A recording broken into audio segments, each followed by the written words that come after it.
Nagpapagamot ngayon sa isang pribadong ospital sa Davao City ang kamag-anak ng isang sospek sa Maguindanao Massacre.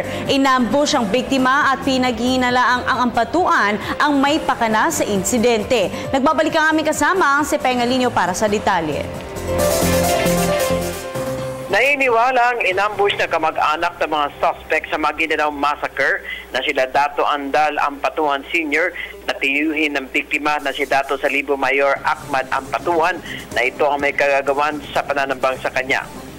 Si Ahmad Ampatuan ay tinumbang na may mahigit kumulang sa 10 mga armado Miyerkules ng hapon sa may Gindulungan, Maguindanao.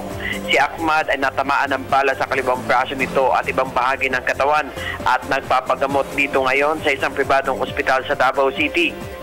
Sa isang panayam sa kanya ng isang Davao Media Huwebes ng gabi, sinabi nito na kanyang sinisisi ang kanya umanong tiyuhin na si Andal Ampatuan Sr.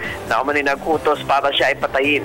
Isiniwala din ito na hindi lamang ito ang kauna-unang ng pagkakataon na siya ay papatay matapos ng mga ampatuan ay nagbigay umano ng 3 milyong piso para siya ay iligpit.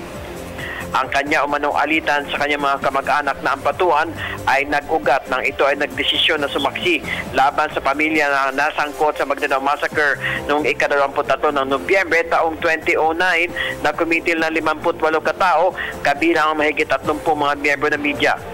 Siya pa umano ang chief aide ng mga ampatuan noon na narinig umano nito ang utos ni Dato Andal Sr. sa kanyang anak ni si Dato Unsay Jr. na patayin ang lahat ng mga biktima. Todo bantay naman ng mga otoridad ngayon sa ospital. Para sa Telebisyon ng Bayan, Pengalinho, Radyo ng Bayan, Davao.